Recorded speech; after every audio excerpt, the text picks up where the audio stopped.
नमस्कार, आप सभी का प्रश्नोत्तर श्रृंखला में स्वागत है। मनोवच यत्र न शक्तम इरुतम नून कथम तत्र गुरु उपदेशता इमाम कथाम उक्तवतो गुरु तत् युक्तस्य तत्वम ही समम प्रकाशते। तो इसका अर्थ भी वही है कि जो बुद्धि के परे है, जो विचारों के परे है, जो अचिंतनीय है, जिसके बारे में कुछ कहा नहीं जा सकता, तो उसके बारे में गुरु भी कैसे कहेंगे। तो गुरु केवल संकेत दे देते हैं कि भाई देखो ऐसा है, ढूंढना तो आपको स्वयं पड़ेगा। अगर आपने गुरु की बातों पे विश्वास कर लिया तो फिर भटक गए, फिर आप उलझ गए, फिर संदेह आ गया, फिर एक नया सिद्धांत बन गया चित्त में। तो गुरु उस तत्व के बारे में बता नहीं सकते जो खुद चैतन्य है, जो अपरिवर्तनीय है, जो स्व प्रकाशित है और जो स्वयं सबको प्रकाशित कर रहा है। तो जो प्रकाशित गुरु की चेतना को कर रहा है, गुरु को कर रहा है, वही तो आपको भी प्रकाशित कर रहा है। तो गुरु उसको कैसे बताएंगे कि जो तुम हो वो मैं हूँ, जो मैं हूँ वो तुम हो, तुम सब में हो मैं सब में हूँ, तुम किसी में नहीं हो मैं किसी में नहीं हूँ। ये सब बातें फिर अब गुरु कैसे संकेत करेंगे। वो बोलेंगे ठीक है, तुम उसको देखो जो सबको देख रहा है, तुम उसको देखो जो इस क्षण अभी ये सुन रहा है, तुम उससे देखो जो कभी तुमसे दूर नहीं गया, तुम उसे देखो जो कभी चलता नहीं है और सब जगह वही चलता है, तुम उसे जानो जो कुछ जानता नहीं है पर सब कुछ वही जानता है, तुम उसमें बहो जो बहता नहीं है पर सब में वही बहता है। वही समझा मैंने कल। जो जो पहला त्रिज्ञान का जो पहला दिवस है उसी में सब कुछ कह दिया गया है। जो अब उसी को पोस्ट करना है, बाकी सारी चीजें ये जो मेरा मैं कौन हूँ, मेरा स्वरूप क्या है, ये समझ लिया एक बार तो फिर कुछ रह नहीं जाता है आगे उसमें कुछ करने के लिए। वो अंतिम है, मतलब वो पहला दिन जो है वो बहुत ही अंतिम हो जाता है वो।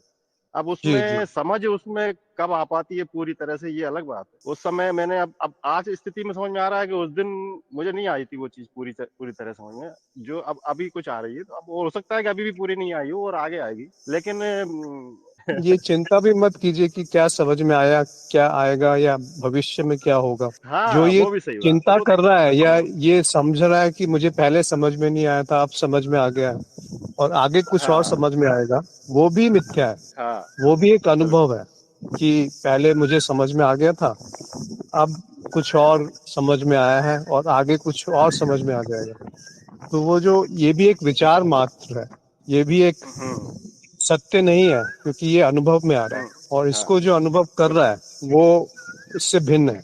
तो जो इससे भिन्न है कि अभी बहुत तेज कुछ समझ में आ गया, तो वो भी एक तरीके से मिथ्या ही है। बिल्कुल अनुभव में। और जो दिखाई देगा वो सब मैं नहीं हूँ, मतलब मैं जो हूँ वो सब हर चीज का, मैं हर चीज के पीछे खड़ा हूँ मैं साक्षी के रूप में। जो भी आ रहा है, विचार विचार हैं, जो भी कुछ है, विचार चित्त और सब, वो तो अब उसके बारे में कुछ कह ही नहीं सकते ना। वो पीछे ही खड़ा है हर चीज के, उसी की पृष्ठभूमि पे सब चल रहा है।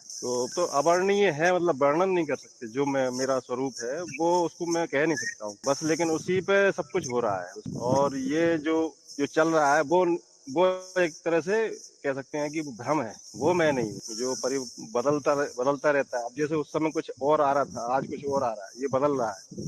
और मैं इसको भी देख रहा था, इसको भी देख रहा हूँ। तो मैं उस समय भी वही था, मैं आज भी वही हूँ, मैं हमेशा आगे भी वही रहूंगा, तब भी मैं देखता रहूंगा उसको। तो अब ये जो स्थिति है ये अंतिम में है, इससे आगे कुछ हो नहीं सकता, इससे पीछे कुछ हो नहीं सकता। इसके आगे की स्थिति ये है कि जो दिख रहा है वो भी आप ही है। मैं अभी केवल पीछे तक ही कर पा रहा हूँ। मैं आगे जो सब कुछ मैं हूँ वहां तक मैं अभी शायद कोई जल्दी मत कीजिए, अंत में हाँ यही समझ में आएगा कि जो देख रहा है वो जो दिख रहा है हाँ उससे भिन्न नहीं है। तो आपने कहा कि जो देख रहा है, तो वो देख क्या रहा है, वो ज्ञान देख रहा है और ज्ञान का अभाव भी देख रहा है कि पहले हाँ ज्ञान था और अभी ज्ञान अज्ञान था, फिर अज्ञान नहीं रहा, फिर ज्ञान आया, हाँ, फिर ज्ञान को भी देखने वाला वही है। तो जो ज्ञान को देख रहा है, जो अज्ञान को देख रहा है, जो अज्ञान के अभाव को देख रहा है और जो ज्ञान के अभाव को हाँ देख रहा है, वो सब हाँ दो नहीं है, वो एक है। और जो दिख रहा है, जो ज्ञान दिख रहा है और हाँ जो ज्ञान को देख रहा है, वो दो है क्या, वो भी दो नहीं, वो भी एक। जो अज्ञान को हाँ देख रहा है और जो अज्ञान दिख रहा है, क्या वो दो है, वो भी दो नहीं है। तो दो नहीं हाँ है, एक ही। वो जो है वो जल्दी मत कीजिए, जब समझना होगा वो हाँ अपने हाँ आप एक दिन समझ में आ जाएगा हाँ कि ये आएगा।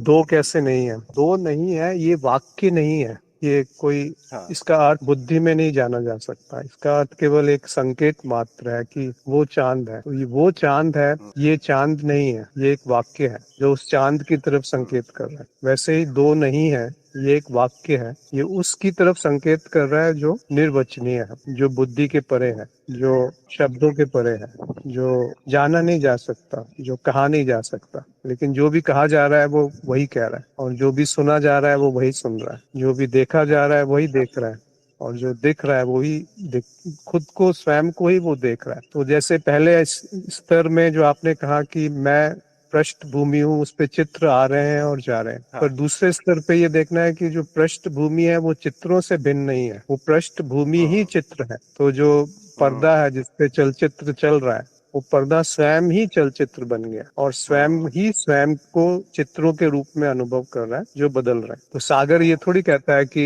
ये लहर मैं हूँ, या जब सही लहर है। को ये समझ में आ गया कि मैं सागर हूँ, तो फिर वो क्या कहेगी कि जो दूसरी लहरें हैं वो भी तो सागर है। अगर वो ना भी कहे तब भी वो सागर है।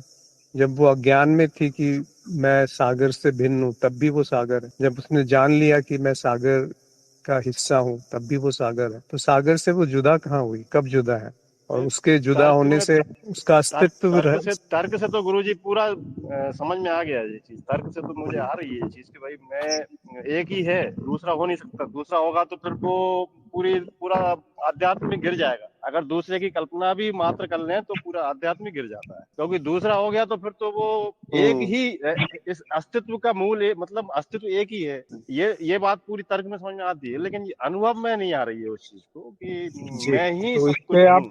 आप और मनन कीजिए, फिर देखते हैं। हाँ मतलब हाँ हाँ और इसी में आप गहरे डूबिए, बहुत शांति पूर्वक मन को खाली कर दीजिए, तो वो भर जाएगा उससे जो मन में बहता है पर मन से परे है, जो बुद्धि को जानता है पर बुद्धि से परे है। बुद्धि जिसको नहीं जान सकती, लेकिन बुद्धि जिसके द्वारा जानती है, वो मेरा तत्व है। उस पे थोड़ी देर शांति पूर्वक बैठिए, उसके साथ रहिए, उस पे विश्वास मत कीजिए, उसको देखिए कि ये जो आत्म तत्व है ये है क्या। उस पे मनन कीजिए। तो आज यहीं पे हम समाप्त करते हैं, फिर कभी और बात करेंगे। हाँ हाँ जी जी, आप बहुत बहुत आभार। आप सभी का आभार, आपने अपना समय निकाल करके इस प्रश्नोत्तर श्रृंखला में हुई बातचीत को सुना। नमस्कार, धन्यवाद।